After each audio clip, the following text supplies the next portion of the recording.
Welcome to another installment of Tag Me In, where the triple threat brain trusted tag over the good, the bad, and everything in between in the world of professional wrestling. I, of course, am the unofficially official Lip Dizzle, joined with none other than the less than stealthy unicorn himself. Interesting name today, Scoot. Interesting, you're right. Ray Ben, huh? Yeah. Scoot You know what Ray, I'm saying? Scooter I'm Ray ready. Ben, I'm ready to lead the flock huh? to the promised land. Interesting. I'm not mad at the old school. Yeah. I'm not mad at the old school. Bringing it in like that.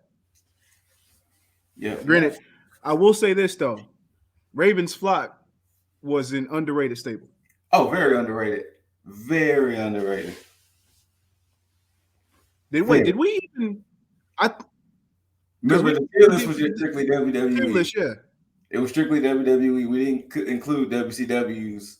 That's So right. we should That's do a right. WCW version of factions. Okay. Yeah. All right. Wait, no. I think we did. We did add it because I think because WCW was we have to go back. See, look, No, I those of think it was you strictly WWE because we didn't have NWO. We didn't have the Flock. We didn't have Misfits in Action, oh the New damn. Blood, all that. So now we just strictly did WWF/E with that tier list. Oh, now I remember because we did the WWE version of the NWO. Yeah. That's why. Okay, you're right. Yeah. So right, we Absolutely did the right. E version. Yes. Okay.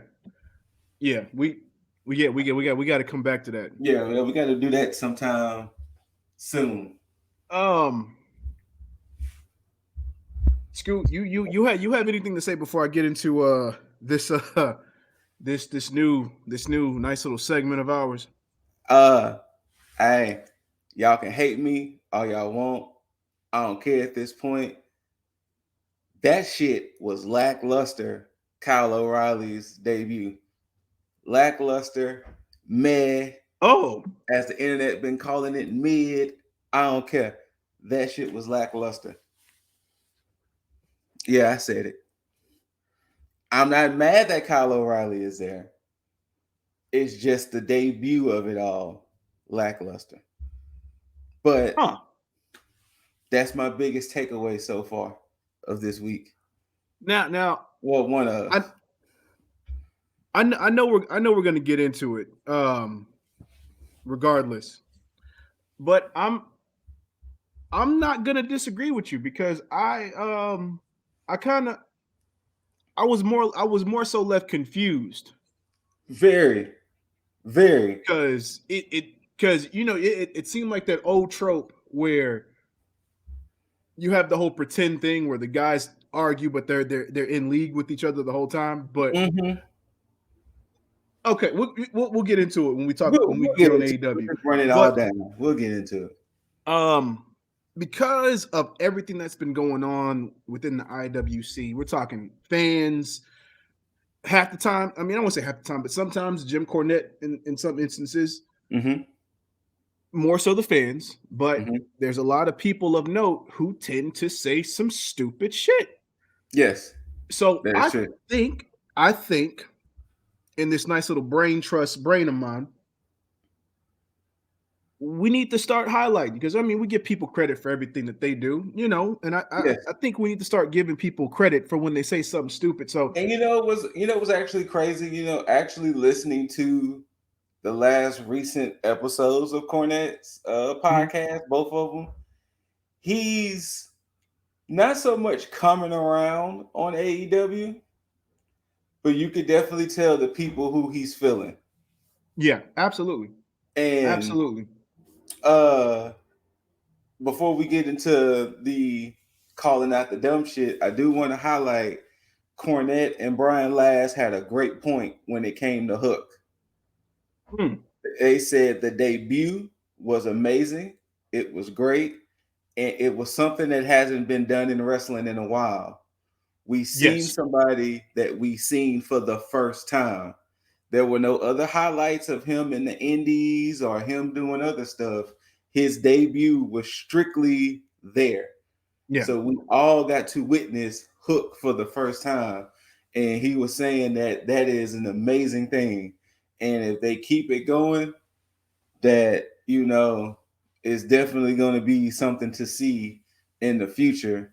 And another highlight they brought up, Brian Last brought it up. He says, the great thing about AEW at the moment, a lot of their up and coming stars are still in their 20s. So Yes. if this company is still around in 5 years, they're still in their 20s.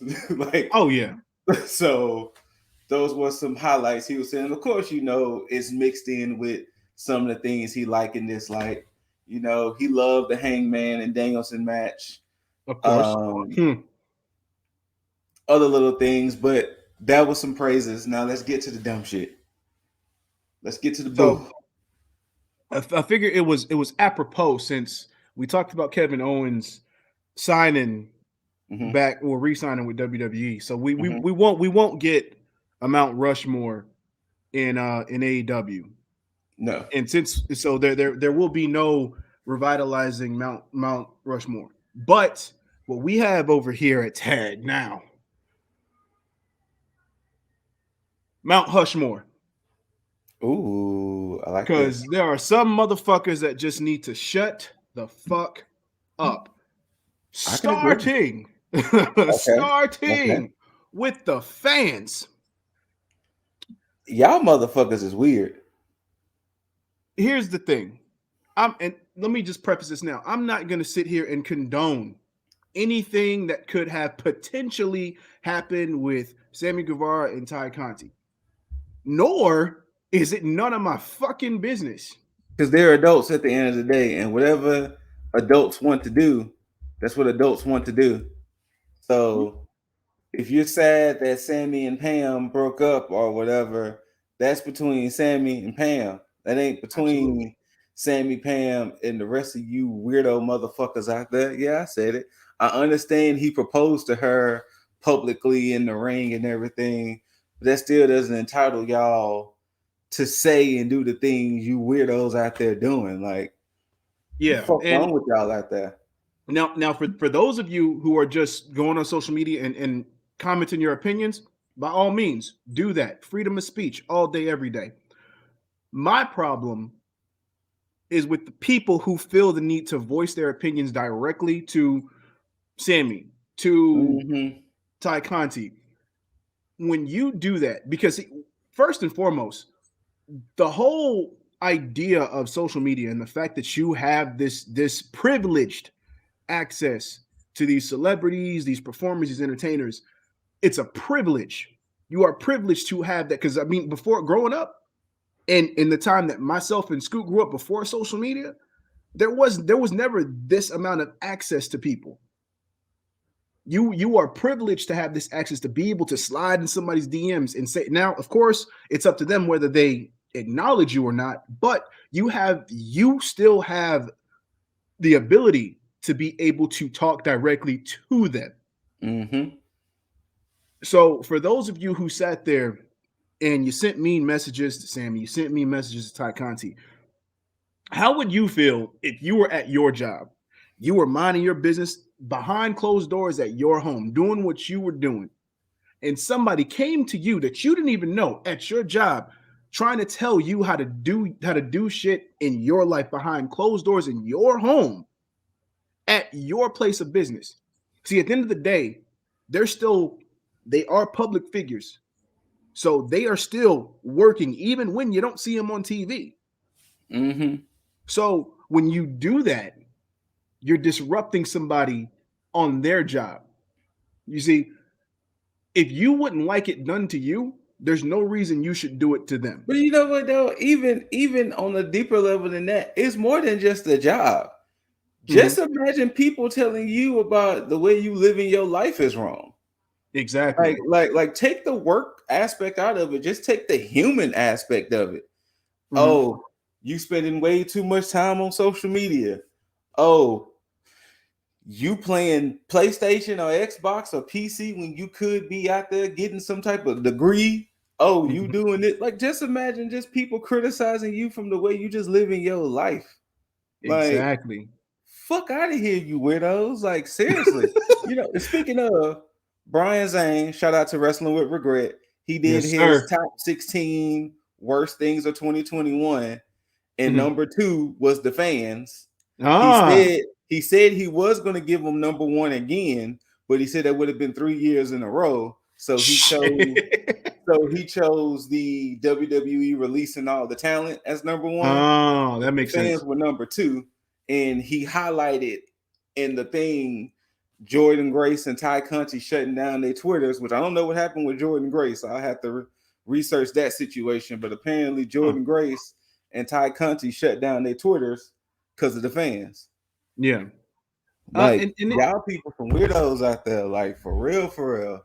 and weirdos is the correct word because here's the thing: there is no definitive proof that Sammy cheated on Pam. There's no definitive proof that him and Ty Conti were a thing or doing anything. This is At all all. speculation and rumors. So you feel that strongly to go and just degrade someone and villainize someone based on rumors alone. None of you have any dialogue with Pam, with Sammy Guevara, with Ty Conti. So none of you, for the most part, know the truth. At least a good 99.2% of you know absolutely nothing. I'm sure there's people that actually do know, but those people are the ones that's actually close to these people. So Exactly. and I have yet to see anybody that's come out and said, hey, this is the situation. So as far as I'm concerned, the only people that know what's going on are the people that technically need to know, which is Exactly. their fucking business. So, fans, give us a reason not to have to come on here and talk about y'all for doing stupid shit. I mean, one, it's very hypocritical because I guarantee that if any of y'all were in the same situation, you would be hoping and praying that there was nobody in your business and coming at you. Put yourself in their shoes, and it's weird that They that a won't lot of these because these people, people too. They won't because these people too damn self righteous these days. which makes no fucking sense. I mean, but yeah, it is what it is. Y'all, if you don't know the whole story, don't feel the need to comment on it. If you have your opinions about what you may think is going on, then that's fine. But don't directly target someone based on rumors, especially if you don't know these people. But that's So, like, I mean, to go ahead and kind of say my end piece on it, mhm. even if all of it is true, So still what? not your business. Yeah, absolutely. Still not Absolutely. your business. So yeah, shut the fuck up. Basically. Now, my Who else we adding to this Mount Hushmore? oh, it's very simple because he just Booker T. All right. Booker T. Now, Booker T. I'm new to this situation. I know I've been like, I see Book uh podcast comes up on my YouTube feed, but I never listen. Mm-hmm. So obviously he must have said something wild for him to be added to Mount Hushmore. I mean, he says plenty to be added. Um, but let me see if I can pull up the direct quote or All or right. part of what he basically said because okay, perfect. So this is in regards to um Gargano because Okay. he's baffled that Johnny Gargano decided to leave. Okay. Now, this is what he said. This is from the horse's mouth. I'm not calling Booker T a horse, but you know the phrase, you know the saying. Yeah. It's the phrase.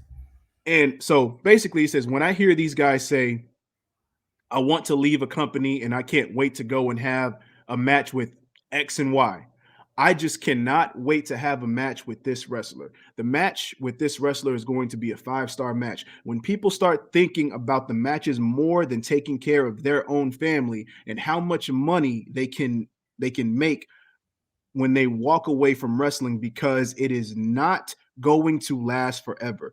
It just simply baffles the hell out of me. It becomes about a damn match. I loved every match I was in, every performance I gave, but none of it surpassed me taking care of my family. Buck. So says the man who was in WCW, WWE, and Impact, went back to WWE. Okay, so the issue I have with a phrase like this, Mm-hmm. well, not with a phrase, the issue I have with a statement like Mm-hmm. this is a different generation book. There are different avenues to make money. Wrestling might not be the only avenue. People are making money through YouTube, people are making money through Twitch, people are making money through merch.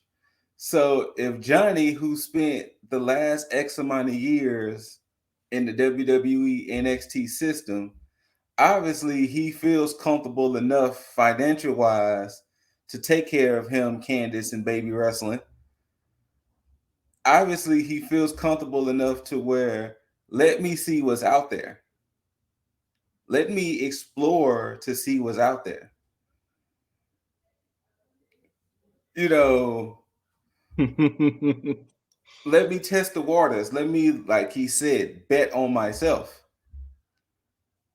There's nothing wrong with testing the waters. If you go to some few independents here and there, if you wrestle a few matches in AEW here and there and realize none of this is for me, let me test the waters. There's nothing wrong with testing the waters at all.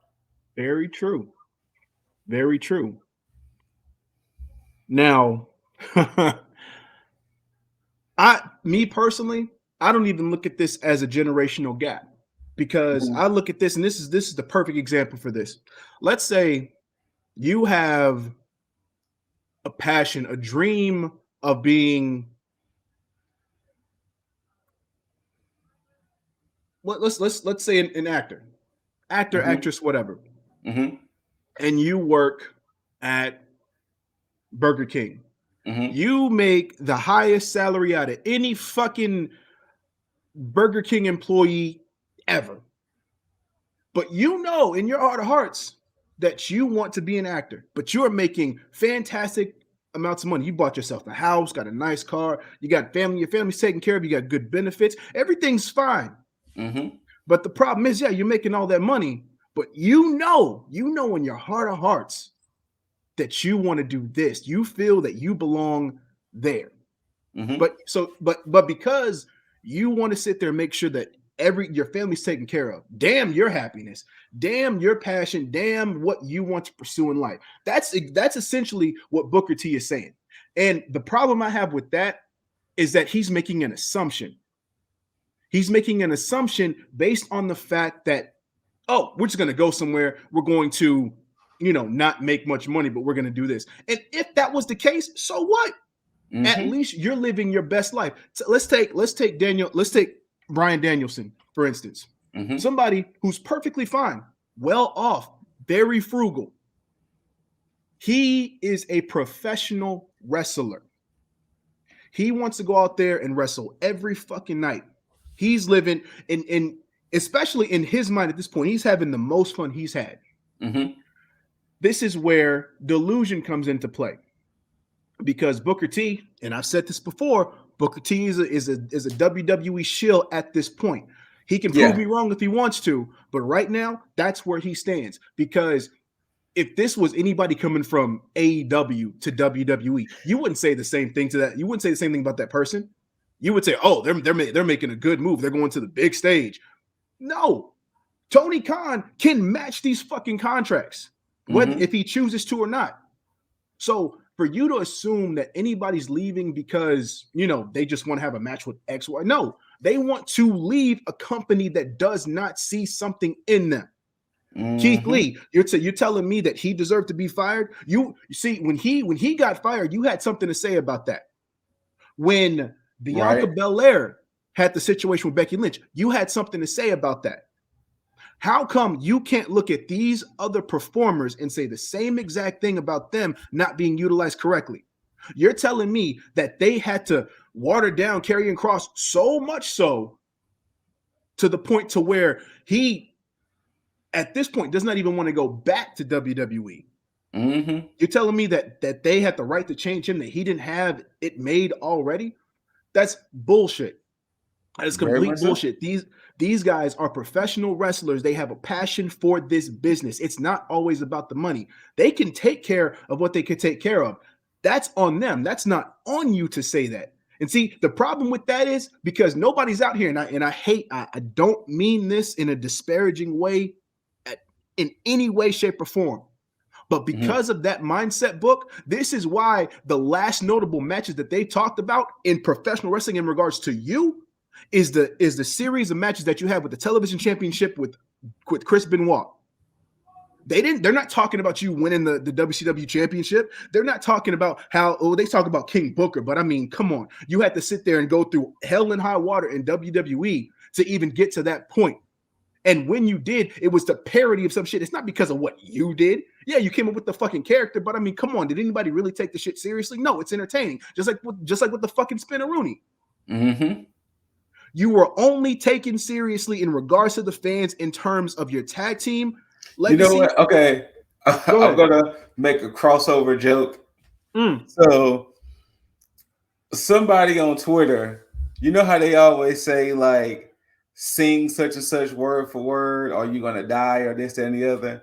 Well, mm-hmm. a few months back, somebody on Twitter was like, name 5 French Montana songs without a feature, or you will die. Oh, I'm dead. So so French Montana himself responded and listed a whole bunch of songs. And then somebody responded to that by saying, see, French Montana is the only one who can name a French Montana song without features. Unfortunately, I'm not trying to disparage a legend. Can we really name 5 memorable Booker T matches for the right reasons? Oh, I'm glad you said that. Because, of course, we're going to throw out Triple H and Booker, but that's from the wrong reasons. Mm-hmm. I mean, let's really be honest. Let's truly be honest. And once again, we're not disparaging. Booker's most memorable moment came when him and Stone Cold had that fight at the supermarket. Yeah. And that was comedy shit. And that was comedy. Like, legitimately name 5 Booker T matches that are memorable for the right reasons. Like, you like, damn, that was a good match. And didn't him and Buff Bagwell have like that trash ass main event on Raw? Was it? Yeah, because that's when they were trying to test WCW as a new show. But once Hmm. again, for the wrong reasons. I'll say the matches in the best out of 7 series. See, that's probably the only thing. So it that's why, like, honestly, a lot of times I try not to listen to older guys, Mhm. especially when it comes to wrestling, especially when it comes to rap, basketball, football, all of that, because one of the best things I heard was when Gucci Man, another crossover, when Gucci had got out of prison and he was making his rounds and circuits. And this was a time when Little Yachty and Little Uzi Vert and all of these people were coming up. They had asked him, is he willing to work with these artists? And he was like, yeah. He said, because at the end of the day, this is their rap game at the moment. And who am Mm. I to stop them? They're the ones coming up. I'm the I'm the elder statesman. This is their rap game at the moment. Same Hmm. thing. This is their wrestling at the moment. This is their basketball. This is their football, baseball, hockey, whatever you want to say it. This belongs to the generation that's there now. Yeah. And And everything evolves from something. Whether you like current rap now, that's up to you. Whether you like the current wrestling landscape here now, that's up to you. But everything is going to evolve. Yeah. At times, yes, it is weird to see people throw super kicks, knowing super kick is a finisher. Yes, it is weird every now and then seeing certain moves, and you're like, damn, that's a finish, but they kick out of it. That's just the evolution and progression of things. It happens. I mean, hell, when you play the WWE games, you could throw 5 F5s in a row and still not get the 1, 2, 3. So I mean, it's just the evolution of things. It happens. Yes, do I agree with a lot of it? No, but I'm not gonna sit here and disparage it in a way to where it's like this belongs to the guys now. Yeah. And for you to make those comments about a talent like Gargano, you're only saying that because he chose to walk away. And from your standpoint, he chose to walk away without an immediate future. He didn't do like an Adam Cole. He didn't do like a Kyle O'Reilly. He didn't leave and then next week, boom, I'm on AEW. He chose to Yeah. walk away and kind of like, I'm gonna just figure it out. Now, at the same time, he had, and yeah, I know it was supposed to be directed at Gargano, but he did say these guys. So I'm assuming he's talking about a lot of guys that left and jumped shit to And, AEW. and But once again, and to once again finish off my point, and you can say your last little piece. Can you blame him? not at Looking at all. WWE today, can you blame him? And Like I'm gonna just and you're leave it right. at that. Can You're you right. blame him? And I can understand to a certain extent. Book has to technically tote the line a little bit because He does. he's still under, I guess, a Legends contract He is. with WWE. So I get that, but there are better ways to go about your dialogue that doesn't have to have you basically talk shit about everybody else in their decisions that they Mm-hmm. make. Because I mean, let's say Big E says fuck it, he doesn't like the way his shit's going, and he says, you know what, I'm not going to resign, I'm going to dip out. Let's Mm-hmm. say, I mean, I don't think he said anything about Mark Henry or Big Show leaving. Well, that's because those guys ain't wrestling, or those guys are like, you Mm, know, they're not active. So, mm. See, and you know who does say the right thing and mm-hmm. still is able to kind of be okay with the company? John Cena. Mm-hmm. John Cena has gone on record to say certain things about the company, and you know he's still a company guy at times, but he's not disparaging the company. He's just saying, things could be going better here, or I think that was a bad decision on this end. You know, eh, it is what it is. But I mean, let's talk about people of the old guard, the old guard, Mister All Flair, right. All Mister right. Flair. Okay. This was on Ric Flair's podcast, and these are two direct quotes. The first one comes from for the first part. It's Mm. okay. I didn't say, oh, sorry. He's talking about Brian Danielson, everybody. So just to give that context. It's okay. I didn't say he wasn't a good worker. When Hunter put him over at WrestleMania 30, that made him. He's a very talented kid. Don't misunderstand me. But you have to have one match, one place, one day, somewhere that makes you who you are.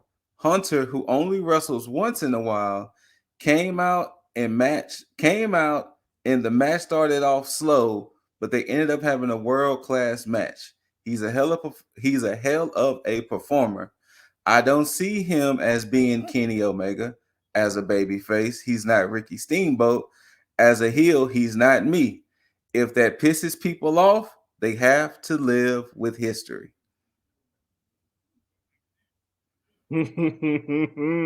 So See, that was the first set of comments. So I'm gonna let us react to that first.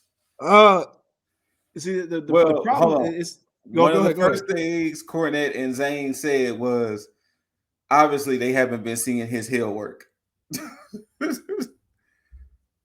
as of Yeah. recent. But so this is the weird thing because they mainly do this in sports. Who's to say Bryan Danielson is trying to be Ric Flair or trying to be Kenny Omega?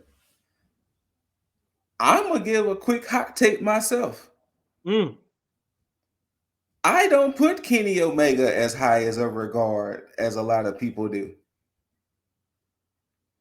that's Granted, true. he had these great matches with Okada, but I thought Okada was always the better looking person to me when he was having those feuds with Okada. I was like, damn, this Okada is killing it too. Kyle was Like, on was on straight boss mode. but everybody kept talking about Kenny, but I was like, are they ignoring Okada? Like, so I personally don't put Kenny in that. Can he be the best bout machine and all of that? Sure. Why not? You're supposed to have that bravado about yourself. I Hmm. don't put myself, this is me personally, I don't put Kenny Omega as high as a lot of people. Was I always a fan of Daniel Bryan or Bryan Danielson? Not really. But it was kind of right when the Yes movement started. It was kind of like, who is this guy? Now, for Ric Flair to say Daniel hasn't, like, he's referring back to WrestleMania 30. Danielson or Brian or Daniel Bryan at the time had a lot of great matches in WWE Hmm. besides his WrestleMania 30.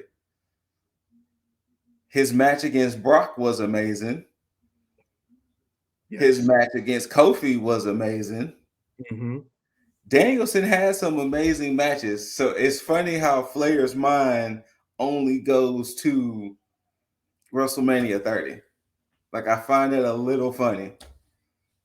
Yeah, that's what I was gonna say on that too. Because when you with the way you ended off his quote, he's saying clearly the people that disagree forgot about the past, and I'm like, clearly you forgot about the past Mm-hmm. because you're talking about the very first match of that night. You didn't say anything about the actual main event that he participated in, and still pulled off a fantastic fucking match. Mm-hmm.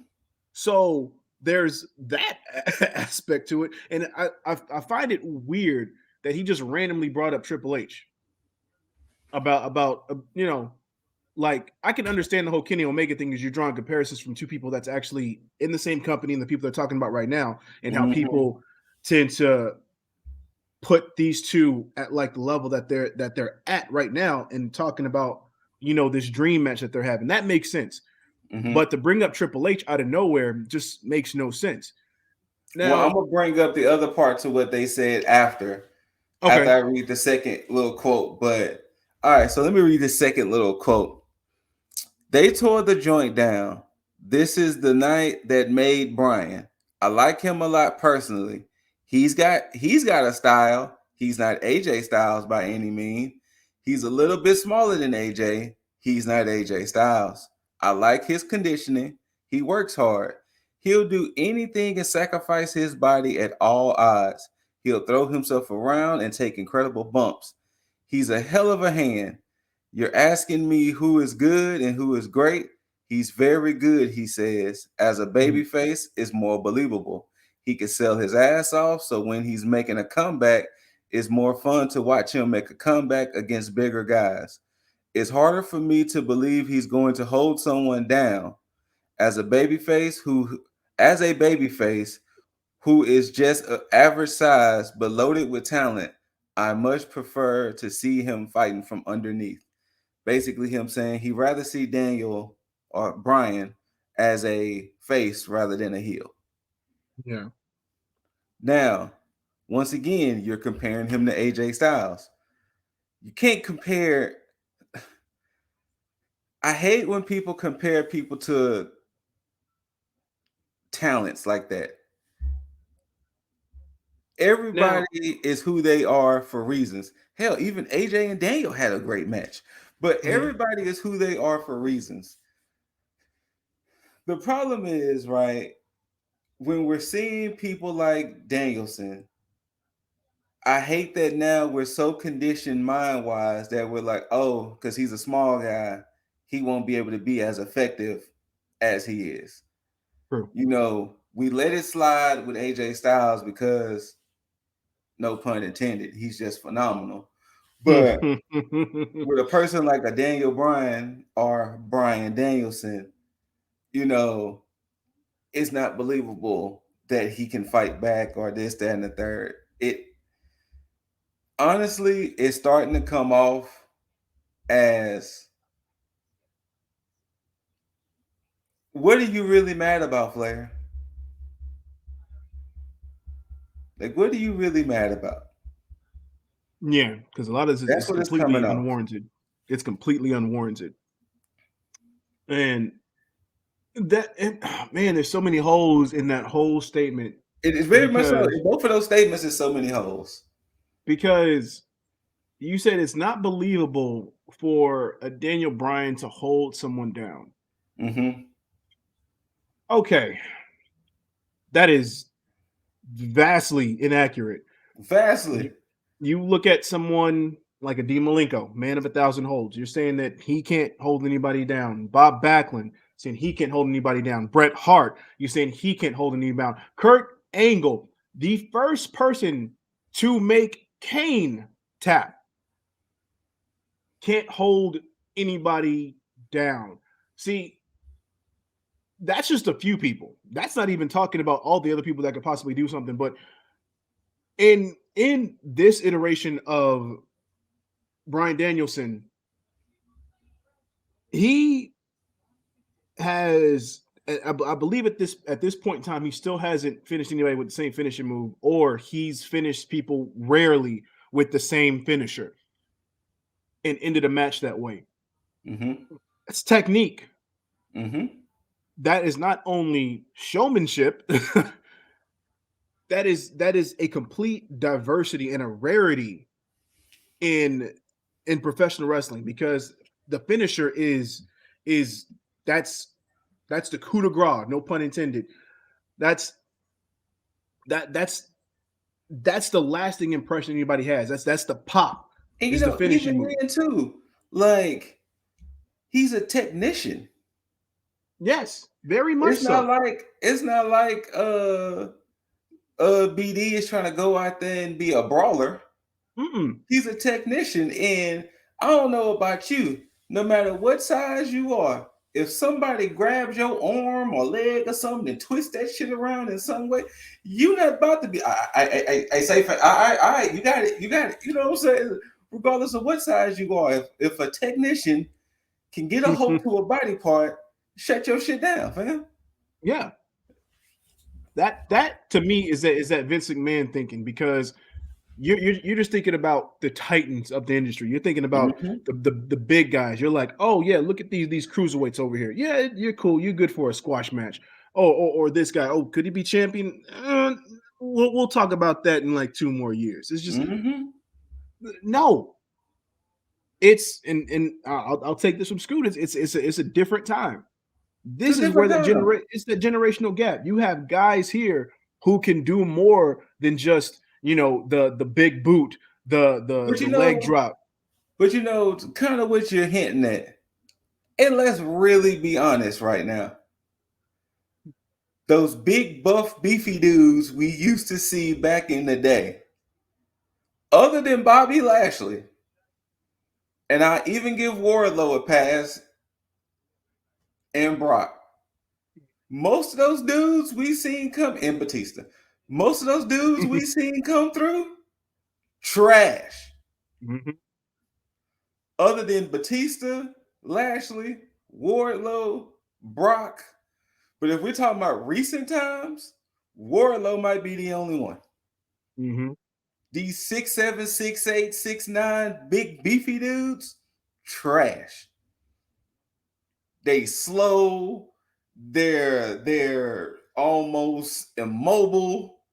It's just like, Mm-hmm. why are you in this ring? Big for nothing. Big for nothing. Great Khali. But these 6 foot to 6'5" guys, it's a mixed bag. And when you Mm-hmm. go from maybe 5'8" to I would say maybe 5'5" to 5'10" type dudes, them the ones who's giving you the matches. Granted, like I said, yes, you got your 6 footers to 6'4s, who your Roman Reigns, your Randy Ortons, your Kennys, your who else? Your Cenas, your Edges, your Mizes. You got all these people who can produce good matches, but these big dudes who quote unquote look like men, plain and simple. And Yeah. what?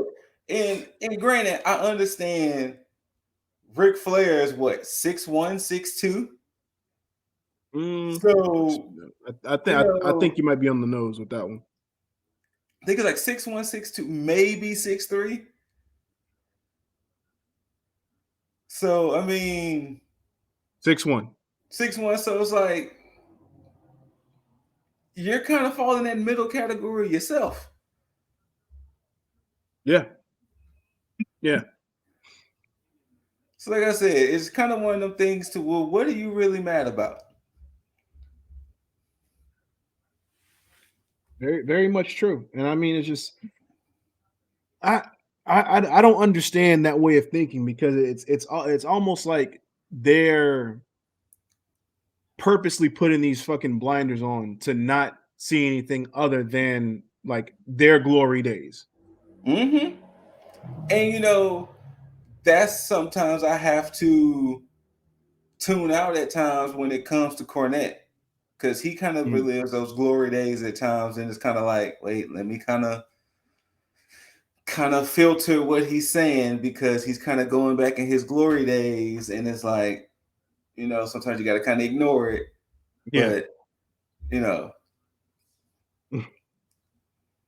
And I think um Vader was like one of the first people that started to have issues with like the way matches were orchestrated because I think he had an issue with Ricochet and Will Ospreay's match mm-hmm, that they had, and and I can understand because he at the time I was like, well, why are you hating on it? But then as time passed on, I started to understand where he was coming from because in so many words, he was trying to say, let the match kind of breathe. And I get that because when you get these matches that are fast paced, it does seem more choreographed. mm-hmm, And there isn't much time to kind of just dissect everything and allow things to digest for a little bit. So I get that. I understand that way of thinking where you have the old school saying, okay, it's an art form, just let it, take your time with it. And it's understandable. And I know with some of these guys who only have so much time within a match, they want to get everything in. And mm-hmm, when you have, again, technicians like Brian Danielson who come in here and they know how to orchestrate a match a certain way to where you get the big fill out of everything, but you're given time to digest every bit of that match. And that's where a lot of his props need to come into play because it's the same thing that Bret Hart used to do. Shawn Michaels used to do. But Shawn Michaels being, that speedy technician and being a fantastic babyface was able to sell things in a certain way to where okay, I can make my comeback, I can do the fast speedy stuff, but during this point mm-hmm, I'll get beat up, I'll sell this shit. They knew how to orchestrate matches. Ric Flair is somebody who knew how to orchestrate matches. Shout out to him and Ricky Steamboat. mm-hmm. It's Good. it's just a way that they do certain things, and I don't think you can take anything away from that. It has nothing to do with their size. It has nothing to do with with any of that. It's a mindset. It's the way that you produce a match, and I think that's more important than the individual at times. Yes, and kind of what I was saying about going back to it. Mhm. Cornette and last was kind of like, who is he trying to get in the good graces of? Who is Flair trying to get in the good graces of with what he's saying? Exactly, because he burned a bridge with WWE he's talking shit about at this point AEW. So I don't know where he's trying to go unless he's trying to help rebuild ROH or go back to Impact. And you know, there are ways to be brutally honest and being mean about it, and there are ways to Mm-hmm. be brutally honest and being constructive about it. But when you're trying to be brutally honest about a person who is an established and a true accomplished wrestler, it come off as a little hatish Yeah. because you're saying these things about Danielson as if Danielson is not accomplished. Like, I could see if he was saying these things about maybe like a Dante Martin or something who's only getting his feet wet. Then it's like, Yeah. okay, well, Dante, see what you can do. It's like at this point, what can Danielson do to he can't grow? Like, True. he's not gonna become some muscle bound meathead, dude. So what else could Danielson do to be Danielson at this point? Like, come on, Flair. You Come got you on, got to guys. let it be, and that falls in line with the same thing with Cornette and a lot of other people talking about CM Punk's booking, talking about Adam Cole's booking. I mean, everything has to take its certain course. Like you don't want to just throw everything out because it's a funny thing because they'll complain about everybody blowing their load on certain things, but then when they talk about something that they want it to get right to it. They don't want to let things kind of take their natural course. Mm-hmm. And it's funny because it's like, well, damn, if you're Tony Khan, it's like, damn if you do, damned if you don't, Mm-hmm. But good on Tony Khan for keeping steady on his own plans and not just changing at the fly, you True. know, because of what somebody else said. And because I mean, look at it now. We're getting to a situation where now we're we're touching the surface of Mm-hmm. what the plans are with Adam Cole moving forward. So, Well, hold but on. we'll get Well, into that so later as since well. Mount Rushmore usually has four faces, well, usually it has four faces. We gave three with the fans, Booker T and Flair. I guess the fourth face will go ahead and be good old Ryback. Ah, So, what did you what did old know, Ryback say? well, you know, MJF mentioned Ryback in his promo last Mm. week when he was like, CM Punk is the new Ryback. Mm-hmm. Well, he responded, "Thanks for the shout out at the MJF. Now you have your big chance at being an enhancement talent working with an underwhelming opponent."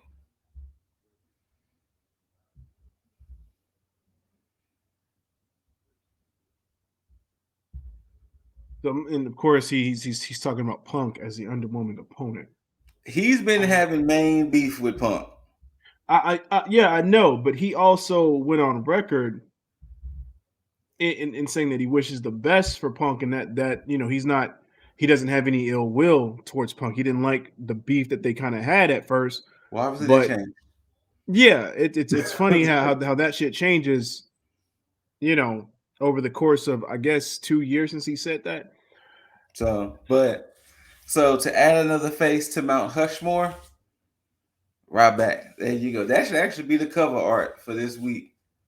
Mount Rushmore, Punk, not Punk, sorry, Ryback, Flair, Booker T, and some representation of fans Of the in some fans, yeah, sense. right. But yeah, so Ryback, Ryback is gonna ride back. So yeah, Yeah, I mean, at this point, is there the funny thing about it is is that when people bring up Ryback, it's almost like, I mean, do we even care what Ryback has to say? I mean, nothing against the man. I'm you know sure. what? I'm gonna say this. I'm gonna say this. Nothing against him either. Obviously so. Obviously, there are some individuals out there who wants to hear from him. Obviously so. That's fair in a small way because So it's just yeah. and I think it's because he almost does it to himself where just like when we talked about the poll that he did about which company he should go to, and he kind of just dug himself into a hole that Like, why would you initially, put retire as an option? yeah, and then dug himself into a bigger hole after that, which is like, and he just, it's almost like he couldn't read the room and just No, let it keep going. So I was like, I mean, for somebody that shoots themselves in the foot, it's like, damn, I don't even know if I could do anything worse to you. I mean, is it any is it even, is it even worth like even saying anything outside of that to you? Because it's like Ryback is almost in the same situation with WWE, where it's like WWE's gonna WWE, Ryback's gonna Ryback, ride back's gonna ride back. which is sad because I think the guy had some potential. I think Mm-hmm. when there were talks about him potentially going to AEW, I was like, I kind of want to see it. Now, of course, we got a whole roster of people now, so it's like there's no need. But during those early days when there was rumors about that, I was like, people may hate it, but I'm It could intrigued. work. Yeah. But now it's like, yo, man, just sell your supplements, take care of your dogs, do some podcasts and commentary shit. But you don't need to wrestle, man. You don't need to talk about wrestling. Just talk about working out. That's it. Just do that shit. There you go. Now, Scoot, What you of got? course, I'm not well versed in this lately, but you of course know what's going on in the workings of the WWE. Get So this Birdman hands what is rub there? going on. All right, What so is we're there gonna of start note? from last Friday's SmackDown. The Hmm. big takeaway of last Friday's SmackDown is Paul Heyman has been fired as the wise man for Roman Reigns. Hmm. They had a great promo segment. I heard. Basically the whole night Paul was waiting on Roman to show up. Of course, Brock showed up first, and they had that little interaction. And then at the end of the night, they finally had the dialogue, and Roman was like, Paul, what's up? Like, what's up with you and Brock? Are you his advocate? Are you my special counsel? And they was talking. It led to Roman saying something like, why are you protecting me from, like no, like, why are you uh what was it, like, why are you stopping me from something, like stopping me from him or something like that?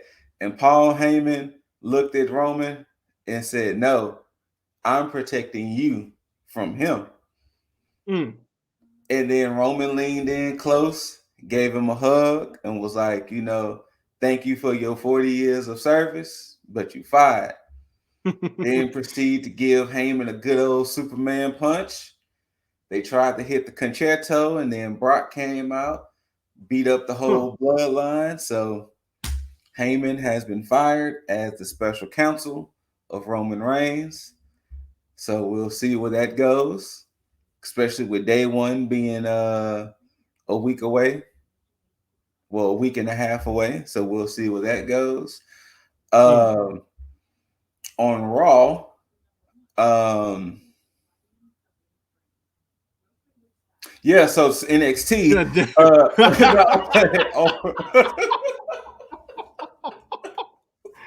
Oh man. Now, uh, actually, one of the interesting takeaways to take from Raw Huh.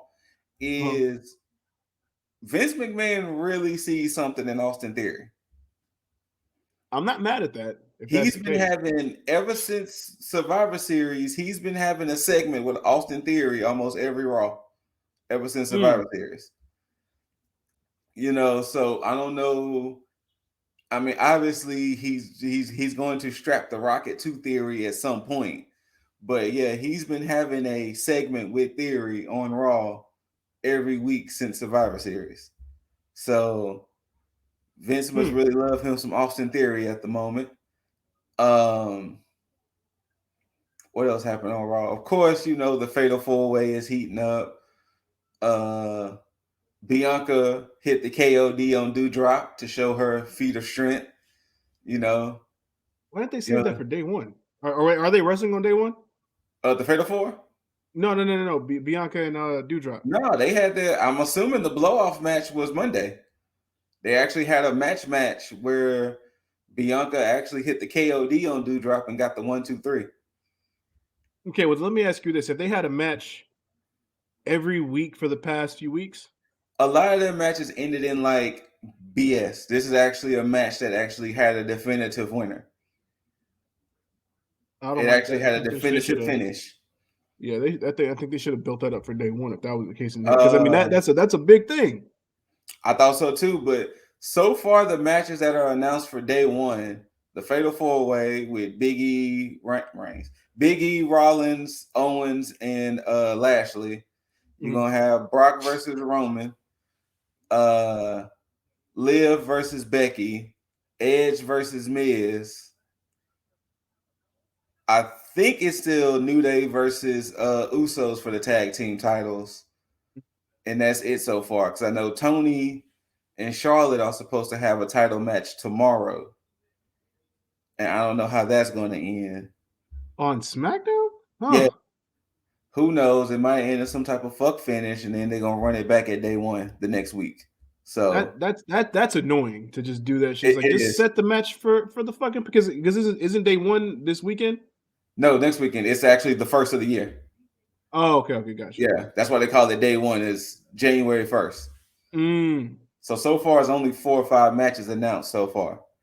Um, what else is of notice with Raw? That's really it. Oh, almost and AJ broke up. If anybody cares about that, Heard about that. and they're gonna have a match next week. Okay, so Um, AJ back in somewhat, he'll be back on his singles run in title contention yeah. soon enough, I'm sure. Now, did you get a chance to watch NXT? I did not. I heard AJ Styles is on there though. Okay, my biggest take. Okay, so I'm gonna give you some quick rundowns before I give you my biggest takeaway. So Okay. quick rundowns. They don't know what to do with Von Wagner because he's supposed to be this new beast, but he lost to Idris and Nofe to a roll up. But Wait, right whatever. after wait, didn't he just but he just Yep, beat yep, O'Reilly. That yep. He lost to a roll up and then got pissed off and beat up a Nofe after. But yeah. Uh New Year's Evil is in 2 weeks. Braun Breaker will go against Tommaso Ciampa because Tommaso called out Breaker and basically challenged him to a match. Uh Raquel beat Dakota in the street fight, which the street fight actually wasn't bad. okay. Dakale. Raquel beat Dakota. From that, Cora Jade came out there. They had a little promo. Mandy Rose from a hot tub was like, "Hey, I'll take on both of y'all." So at day one, yeah, Wait, she was in a hot tub why? because it's Mandy Rose and she's Toxic Attraction. So she was All in a right. hot tub and she was like, "I'll challenge both of y'all." So we're gonna get a triple threat at day one for the women's title. Cora Jade, Raquel Gonzalez, Mandy Well, Rose. Cora Jade's Uh, taking that pin. yes. Um, the tag team title scene is heating up. Riddle said he's going to be with MSK when they call out Imperium. But Imperium is like, y'all have a shaman, we have a general. So most likely Volta is going to be making his long awaited return because he hasn't been seen since he lost the title to Ilya Dragunov. That whole just deal of dialogue just makes Yeah. He said, all y'all right. have a shaman, we have a general. Uh what else? GYV was taking on the Creed brothers.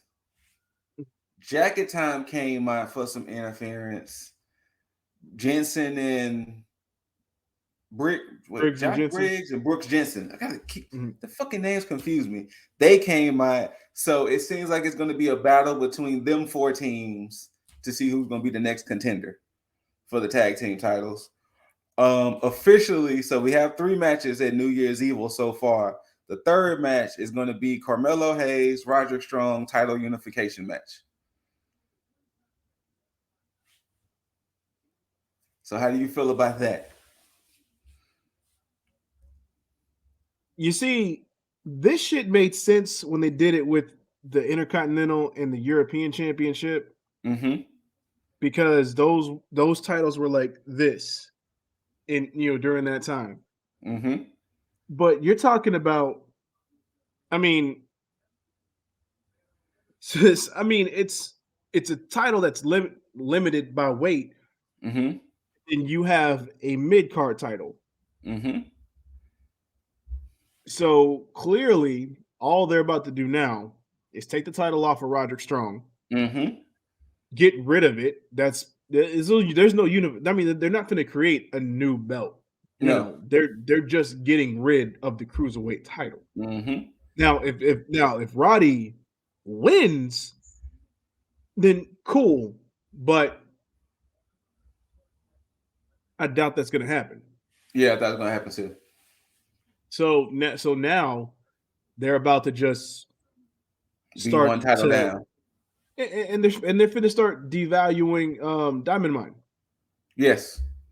Yes. So that's that's Ivy trash now away. at the moment seems like she's gonna be the only one that's gonna quote unquote save Diamond Mine at the moment, with her still being the very dominant female presence. But yeah. Um what else happened on NXT? I know I talked about it in the recap. Since I can't remember anything else at the moment, we will go to the curious case of Grayson Waller. Now, Grayson did what he did to Johnny G. Then he did what he did to LA Knight, and they announced that LA Knight will be out for an undisclosed amount of time. Hmm. Now, this is the weird thing to me. All Grayson Waller did was recorded a video, put it on Twitter, calling out AJ Styles, saying AJ Styles has a mom haircut, AJ Styles this, AJ Styles that. And from that, that made AJ Styles come to NXT to confront Grayson Waller. But before the confrontation, he walked in on Persia and Indy. And Indy was like, "How dare you come in here knowing what you did to Johnny?" And he was like, "Whoa, whoa, whoa! I did what I had to do. Da, da, da, da. I had to show him the way out." Like he was making all these puns and references. Then when Loomis fought Trick Trick, after Loomis beat Trick Trick, Grayson attacks Loomis. So he has attacked 3 people. One's not coming back, but he has attacked 3 people in 3 weeks and called out AJ Styles. So AJ Styles come out. AJ Styles. Now, the weird thing about Waller's promo, he was talking about Hall of Famers. And he was saying it. I'm like, wait, is AJ Styles about to become a Hall of Famer? And we just didn't know? Because why are you calling out Hall of Famers? Like his promo was weird because he's talking about, yeah, when Hall of Famers get inducted, they like to thank the da da da da da, and most importantly, they like to thank the fans. Hmm. When I get inducted to the Hall of Fame, I'm only thanking me. Then that's when AJ comes out. And then AJ comes out and was basically like, I see what you've been doing. You're okay. You're good. Blah, blah, blah. But you're just not there yet. And all I could think to myself is, why the fuck is AJ Styles entertaining this dude? Like, what's the end game with Grayson Waller, let alone Grayson Waller, AJ Styles? Mm-hmm. Because they was about to get into a scuffle. Grayson dips. Then he says, I'm gonna let Almost take care of you first, then I'll handle you after. So I don't know if they're trying to set up Grayson versus AJ at New Year's Evil,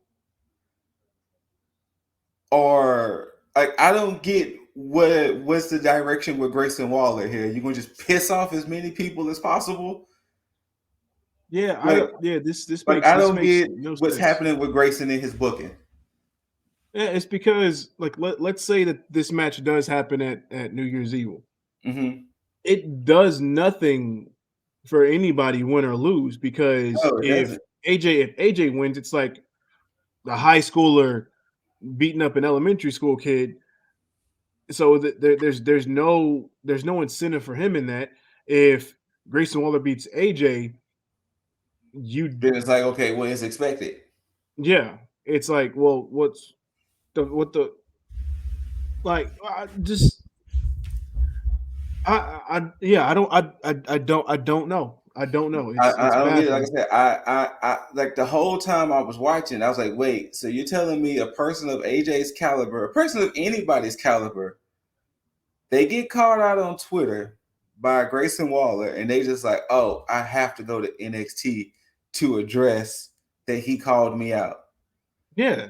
Then seeing how the booking is with Grayson Waller, it's like, what are y'all trying to do with Grayson Waller? Like what are we trying to establish with him? Because y'all basically establishing Braun Breaker is the next champion and the next person to be the one. Like, what are we establishing with Grayson here? That he's just a complete unbearable asshole? Like, I don't like what are we trying to establish? Yeah, I That's really like my biggest takeaway truly from NXT was like what are we establishing with Grayson Waller? yeah, I don't get how they've been on TV this long with this whole NXT 2.0, and a lot of this shit still seems directionless.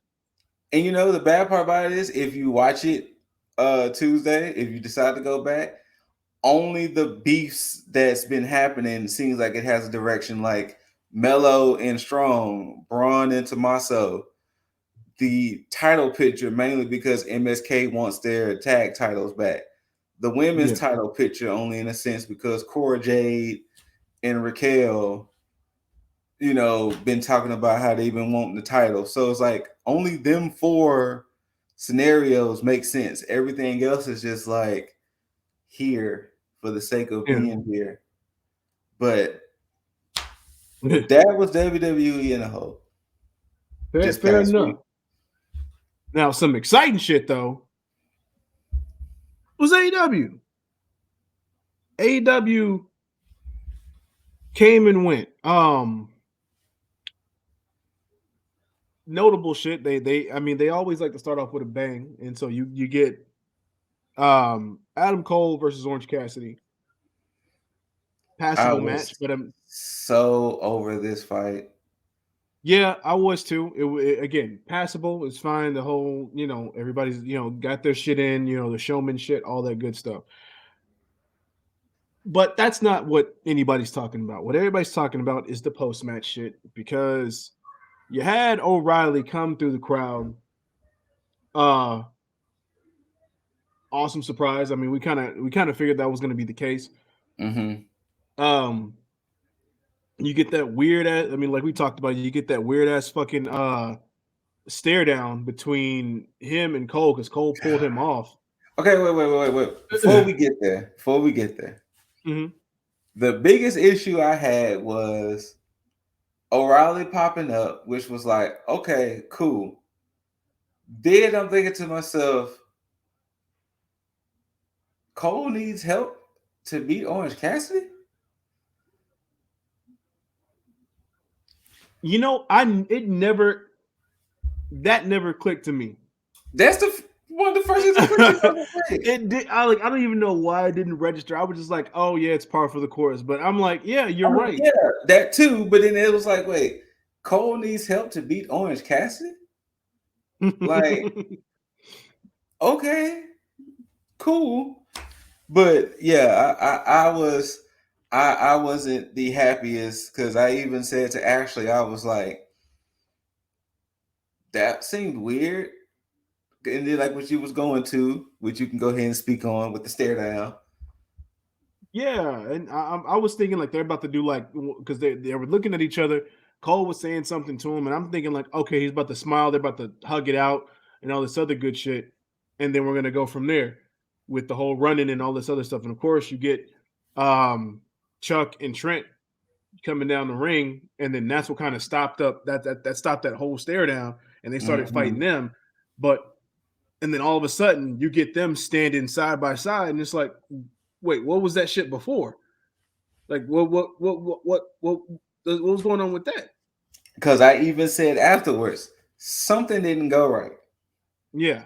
Because the whole time I was thinking the Christmas present was yes, Kyle O'Reilly, but yes, a beatdown of the Bucks. Now that was another weird thing because that wasn't even explained because and I get like there may have been some type of tension that was there, but it wasn't executed in a way to where it was you could tell it was leading up to something. We just knew that because us being wrestling fans, we can kind Hmm. of read the room in terms of that. But there was never any kind of discourse. Everybody seemed unified between Fish, Cole, and the Bucks, up to that point. And then all of a sudden, it's like you get Fish and O'Reilly out there side by side with Cole. The Bucks come out confused, and it's like, all right, But then only yeah, that, but then the whole Cole facing off with O'Reilly, like, what are you doing here? How dare you do what you did? Then for them to end up, fighting alongside together and then standing together, and then they left together, and it's like, wait, what the fuck is happening? Like, something didn't translate well. And then and then let's be honest, the crowd went mild. They didn't go crazy for O'Reilly. They was just like, oh shit, O'Reilly there. yeah, and that's that sucks for O'Reilly's debut like that. But at the same time, I'm not worried about it because O'Reilly is the type of person that once he gets in the ring, that's it. Yeah. That you're like it's a wrap. So he'll be fine. But that whole debut does not leave a lasting impression for the right reasons, and I hate that. Hmm. I hate that. Now, But the yeah, biggest question I've been personally seeing on the internet, because I've been seeing a lot of people against this rather mm, than for this. Like, do we really need UE 2.0 in AEW? This is literally the same copy paste shit that we just saw in WWE. I'm not gonna lie. I'm kind of on that side. mm, But since I enjoyed those four gentlemen together, well, now since it's the original iteration with just those three, this will truly make sense if the trios title come in play. If a trios title come in play, this will start to make sense. But mm. this right here, what's happening, I'm putting it very adjacent to the Leo Rush Dante Martin Team Taz situation. Mm. It's very adjacent because it's like, here it is. You were with the Bucks. Y'all formed Super Click. You was with the Elite. Then Fish came in. Fish kind of started aligning himself with Cole. Yeah. The Bucks didn't really say anything about it. It was like, okay, well, hey, that's Adams' dude. He cool with us. Now here comes O'Reilly, and it kind of turned into a, who the fuck is this guy? Also, those your boys, Cole. There was no backstage segment. There was Yeah, nothing. which It was I just wish left. that was the case. It was just left that way. So it was like, okay, cool, I guess. They're gonna But save it for either Rampage or next week. yeah, so I wasn't the biggest fan of this uh situation here. Yeah. Um. Neither was I. Glad O'Reilly's there. I have no problem with Yeah. that. The whole thing with the whole undisputed era thing, I have no problem with it. I have a feeling they'll do right by this. Now, if they don't, then yeah, I'll come back on here and I'll talk about it then. But as of right now, I'm gonna trust the direction that they're gonna take, and I'm gonna wait to see what they have, and then speak about it during that time. And I'm also gonna be completely honest with you. I watched Dynamite. I really did, but I don't think I cared about anything else on the show. No, I kind of felt the same way because everything did kind of fall short, and I don't know if they.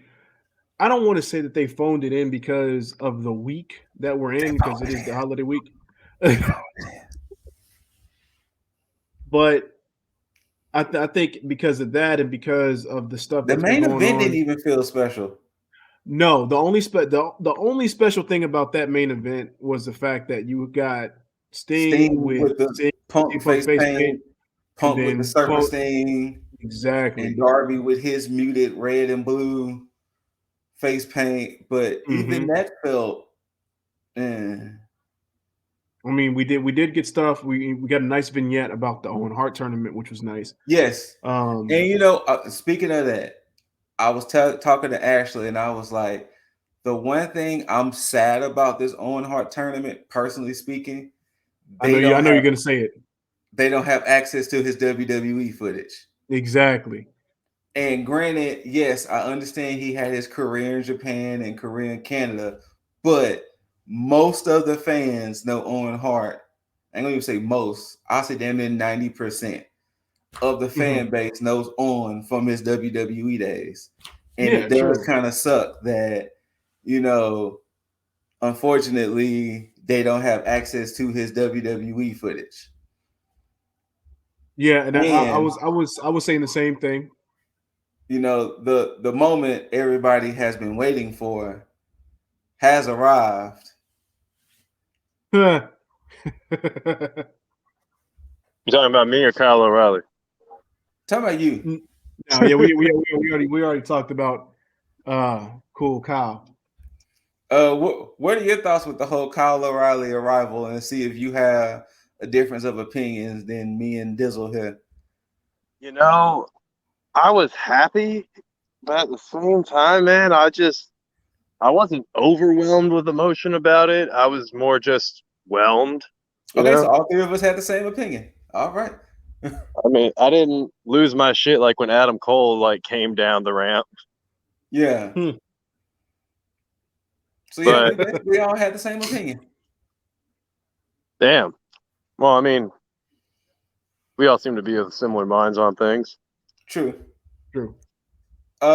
Right now we were basically talking about the Owen tournament, and Um, yeah, I don't know how they're gonna do that as far as like the brackets, but I do I feel mean, if the finals aren't until double or nothing, then obviously this is going to be a pretty big tournament. which would be nice. Whoa. And Finals aren't until double or nothing? Yeah. Damn. If you look That's a at the minute. graphics, they have the double or nothing symbol, and I think they mentioned it that the finals to the tournament won't be until double or nothing. I must have mhm. been looking at my phone at that point. Like I think they're going to wait till they switch to TBS to truly talk about it. But yeah, I Yeah, don't think the finals won't be until double or nothing. and Damn. I think as far as on the women's side, my pick to win that, it's got to be Deeb. I agree. Got to I mean, we're got to talking be about a Deeb. technician Yeah. like Owen Hart. Deeb makes the most sense at the moment. Now, as Yeah. far as on the men's side, I don't know. I don't. I guess we got to see the bracket with the men. I would agree to that. Yeah, same. Uh, But speaking of, uh, speaking of the women, Ruby Soho and Nyla Rose's match. The issue I had with this match didn't happen until the end. mm, Nyla clearly gave Ruby the beast bomb. Ruby recovered pretty quickly. yeah, Don't get I me wrong. I love the way the match ended with her, pulling Nyla off the top rope and hitting her finisher. But it was like, that's a fast ass recovery, but hey, yeah. I weirder think I think things they in would wrestling have have happened. they would have benefited from having her like take that beast bomb closer to the ropes and having her end up rolling out or grabbing the ropes, something. Mm-hmm. But for her to recover like that, that's like, yo, well, clearly Nyla Rose ain't winning this shit. Clearly. I Yeah. mean, I mean, she wasn't doing like a Sting going through the table pop, but yeah, that was Sting though. that's True. very true. That's very true. He's acclimated himself I'm to gonna say tables. this personally. I know AEW likes to book differently, Mhm. but Malachi Black, Griff Garrison. When that match started and Malachi had kicked Griff, that should have been the end of the match. Yes. Yeah, Yes, it should have. Yes, it should have. right. Nothing Granted, against it Griff wasn't the Garrison. spinning kick, but the fact that he used his momentum and just decked Griff with that kick, that should have been the end of the match. Didn't even need it to finish. It should have just been done with it. That should have been in. Mm-hmm. And then if Brody King, when Brody King shows up, Malachi needs help from Brody King against the Varsity Blondes of all people. Not against Cody and Pac, but Griffin Pillman Jr. That's who he needs Brody King for. Look, they wanted to up the stock. The Varsity Blondes, man. That's their plan. I mean, they could have done that with the MJF feud. Exactly. They could have done it with MJF, but whatever. I mean, if Griff Garrison, no, sorry, if Pillman Jr. would have just showed a little bit more emotion after he got his mom and dad called out. Right? He was just like, okay. Man, I would have became Glock Anderson if somebody talked to me about my parents like that. Yeah. Man of the Year and Dan Lambert's promo. I mean, it was exactly what it was. All right, so that's probably the best way to talk about that. Yeah, it was what it was. I'm not gonna lie to y'all. Yeah, I have a weird prediction that Cody gonna take that belt from Sammy Guevara. Did y'all already talk about Sammy Guevara? Yeah, we talked about that at the I very mean, what are beginning. your thoughts on it? If you want to, I mean, I was there when the guy proposed. Yeah, you were there. So it's a little disheartening to see or hear that they split up. I can only hope that there's not something going on with him and Ty. Mm-hmm. But I mean, he's getting pretty friendly with Ty. But once again, I mean, we've seen this before too, though. Like, it's not like this is anything new. I mean, don't forget Edge leader Matt Hardy. Yeah. I mean, if you want to go that far back in time, you could do Joe Janela, Penelope Joe Porter, Janela, Penelope, and Kip. Yeah. But hey. But yeah, I have a strange feeling Cody might take that belt off of Sammy Guevara. Saturday? Saturday. Cody went like, look here, man. You're already clapping Ty cheeks. You don't need that. Let me go and take this belt from you. I can see it. Mm-hmm. And so this is the funny thing, because I think a lot of people are getting mad at Cody for not turning heel, but I think Cody might be turning heel under in everybody's face as we speak.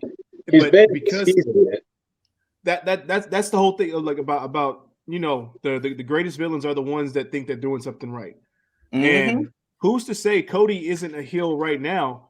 He's just playing up the fact that, hey, I'm the face, and it's all tongue in cheek with him, and he's just giving people a reason to boo him. No, go ahead.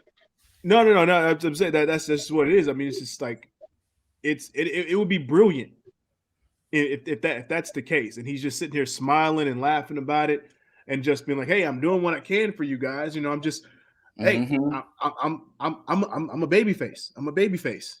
Mm-hmm. But Yeah. yeah, I have a strong feeling that Cody might take that belt from Guevara Saturday. Um, before we get to the main event of the night, which I know we kind of briefly spoke on it, Dizzle. Uh-huh. Thoughts on the whole? Oh damn, I just forgot. Just that fast.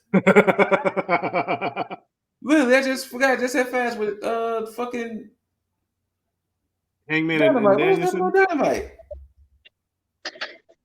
Yeah. Hangman. Thank you, Hangman and Bryan, and the fact that they might have not refs, judges. I mean, I'm more on the fact that y'all finna have this, y'all finna run this back in 2 weeks. They had no choice. I They had mean, no choice. They need it because you got to think they need a definitive winner, so they have no choice. I know. I mean, you could have waited till Revolution or something. Nope. My thing for me, and this is just for storytelling purposes, I think it would have been more effective, in my opinion, had you had this whole draw hover over Hangman throughout the next few months, where he was going after match after match. He was still winning matches, but he wasn't satisfied with it. And then he's the one that calls out Danielson. And it's like, all these matches I've been through, these wins mean nothing because I still haven't beat this person. You know, I was 3 seconds away from getting that. And because that never happened, I can't stop thinking about that. I need to nail this, and I need to nail this shit in the coffin. I need to There's nip a this lot in the butt like ASAP. I couldn't agree more, man. Because Danielson taking the angle of like a Gen Xer or Boomer calling him a millennial, doing all this like stupid shit. Like, bro, you're maybe what 8 years older than him. Like, y'all are pretty much in the same generation, if not barely outside of each other. Right. There's no reason for you to be calling him a millennial, doing all that crap. You are not who's that fucking guy on NXT? Oh, Joe Gacy? Yeah. No. Grayson Waller? No, it was Joe Gacy. Oh, Joe Gacy? Oh, okay. But okay. We briefly spoke on it, Dizzle, before Jaeger came. I said it that I thought the main event was very underwhelming. You know, other than the homages to Sting and Punk. And I knew this match was going to be what it was. Yeah, same. I mean, I wasn't really looking forward to it anyway. I mean, it was cool, but I mean, like at the end of the day, it's like, what is the purpose of this match here? Hopefully, shout out to MJF because apparently he's okay because he did land square on his head. That looked kind of, who boy. It again. Shout out to Darby though, with the way that he just barrels himself at people. You know, Cornette praised that because Cornette had praised that. It was like, especially when he fought Billy Gunn, and he was like, the fact that he could just barrel himself into you like that. Yeah, and he was like, even Billy Gunn being as big as he was had to been like, but the fact that Darby could just barrel himself into people with his size, Cornette did praise that. Fucking crazy. Because I'm just like, damn. But yeah, it was a show. Like I said, both shows between Dynamite and NXT, they were shows.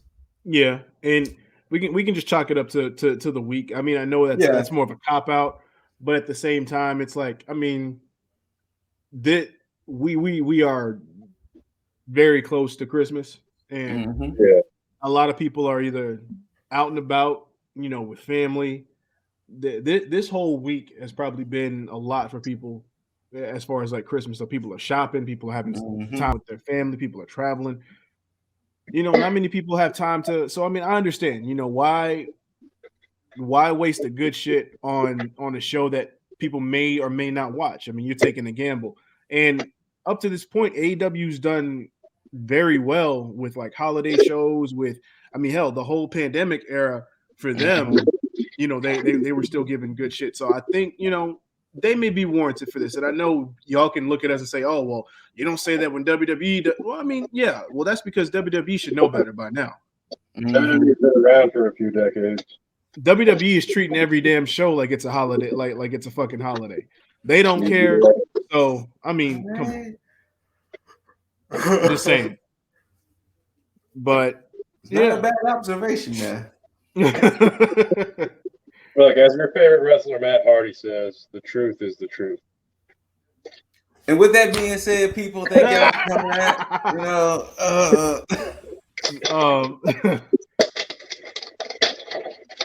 Yeah. Sorry. Next week we should definitely be back to status quo. Because I mean this look again holiday shit, but yeah, I don't it may be next week or the week after, but we're gonna do tag tier list. But I think we might end up doing two because Scoot, you did give me an idea to bring up the stables WW. of other, which I think we may sandwich WCW and ECW of old together. Next week we depending on how the shows go, I'm bringing this up on my co-host. Next week we might do a best of 2021. Huh. Favorite wrestlers, favorite matches, tag team of the year. I like that. Favorite, I like that too. So, overall wrestler of the year, male wrestler, female wrestler, tag team, match. Should we even do show? Because that's kind of a given. Our promotion, that's kind of a given. So we'll probably do those categories. Overall, male, female, tag team, match. So we'll probably do those 5 categories of the best of 2021. I guess if you have a favorite pay-per-view or breakout star, we might do that. We all have the same favorite pay-per-view. What's up? I'm thinking that we might all have the same favorite pay-per-view, but that could just be me guessing out loud. It's possible. It's possible. It's gonna be one of two, I'm sure. It's gonna be one of two. I mean, every now and then I like to go double or nothing. Every now and then. I mean, we still got till next week. You got to slow down. No need to go full gear on this one. Yeah. I mean, we got to next week to go all in, so. Or in this case, we got next week to go all out. There you go. I mean, hell, next week could start a revolution. It could.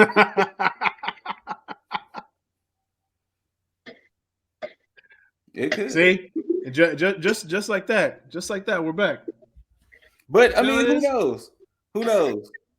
I mean, you could have a mania situation where something might go a little crazy, and you might go a little mania might happen. So who knows?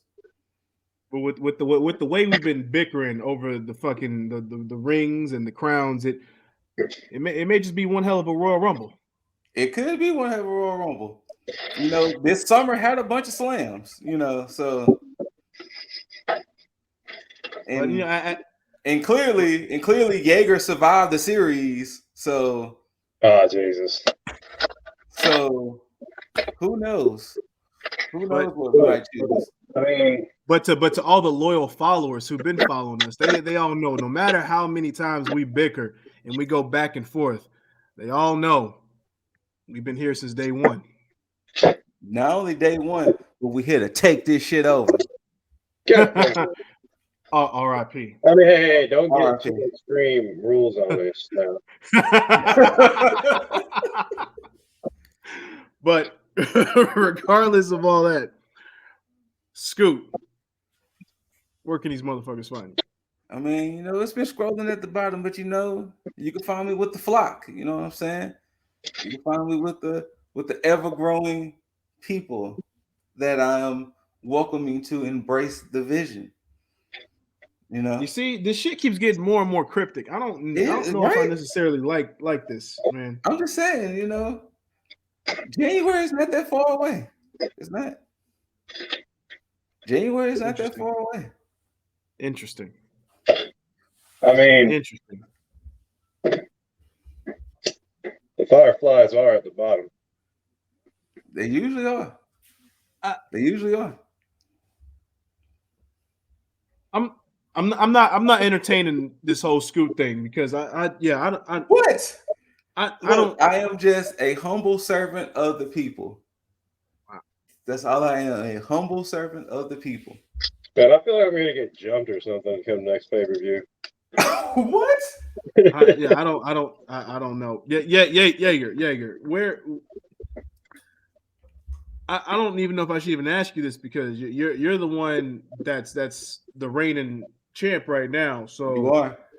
Yeah, I don't even know if it's safe to even ask where anybody can find you because. Yeah, I was about to say I might keep my head down for a little bit, man. I mean, these fanatics, the flock here. Look, y'all know I've been rolling with one philosophy for the better part of this whole year. But for the sake of my namesake, no case. But for the sake of my namesake, it's right down there. Oh, right. God damn it. Right there. Right there. Jacob Bombastic, Instagram, TikTok, Twitter, Xbox, PlayStation. Roll them all in. There you go. What about you, Mr. Dizzle? Yeah, I mean, they know where to get the positivity from. I mean, Lifestyle One Up, get your daily dose Monday through Friday mornings. All your podcast listening platforms on the socials, your Instagrams, your Twitters, your TikTok, your YouTube. Same thing with Lip D's. Like, if you want to go ahead and shoot the shit, don't ask me about what cryptic shit Scoot got going on because I don't fucking know. It'll all be revealed in due time. See, you see that in shit right there. Time. You won't find it on my IG with Lip Dizzle. You won't find it with the Twitter or the TikToks of Lip Dizzle. You won't find it on the YouTubes of Lip Dizzle. But you may find it here on the Tag YouTube. Oh no, you will find it here. See, and there it is. There's your confirmation right there. But matter of fact, you know what? I forgot. I am sorry. I do want to give a shout out to the Less Than Stealthy Ninjas. Shout out to Aranya. Shout out to Boss. Shout out to Zerk. Zerk, yes, get well soon. You seem like you're sounding and doing better, but get well soon. Less Than Stealthy Ninjas. You know, we on TikTok. We on Twitch. Boss got through finishing playing Five Nights at Freddy's Security Breach. I've been slowly uploading those to YouTube. He had an interesting time playing that. So shout out to Boss. Ninja Banter is on Spotify. I did find out we are on Apple, you know, so we on Spotify, we on Apple, we on Google. We Googleable out here. Yes, go sir. to Spotify and go to Apple, rate the podcast 5 stars because Spotify did add a rating system. Rate all that shit 5 stars. Help us move up them algorithms. You know, Ninja Banter, we trying to take over for the 99 and the 2000. Well, in this case, 20. But they won't be dropping it like it's hot. You know, 2022 in this case. But you know, so yeah. Shout out to my Ninja gang out there, the Ninja fam. There you go. Well, of course, whether you loved it, hate it, don't forget to rate it. Thumbs up, thumbs down. Leave all your comments, concerns, questions. Ladies, leave your phone number for Jaeger in his DMs or the comments down below. Whatever the case may be, hit that notification bell to get notified on everything that we drop, especially next week when we drop shit after shit after shit after shit after shit. But most importantly, what you want to do to make sure all that is solidified is to mother effing subscribe. So, of course, as I warm this bad boy up, to give it too sweet to my bros. Hey, bada, bada, bada, bada, bada, bada, bada, bada, bam. Bid you all adieu until you see these nice, handsome faces and hear these immaculate voices again. Until next time, you beautiful mother effers. Tag the fucketh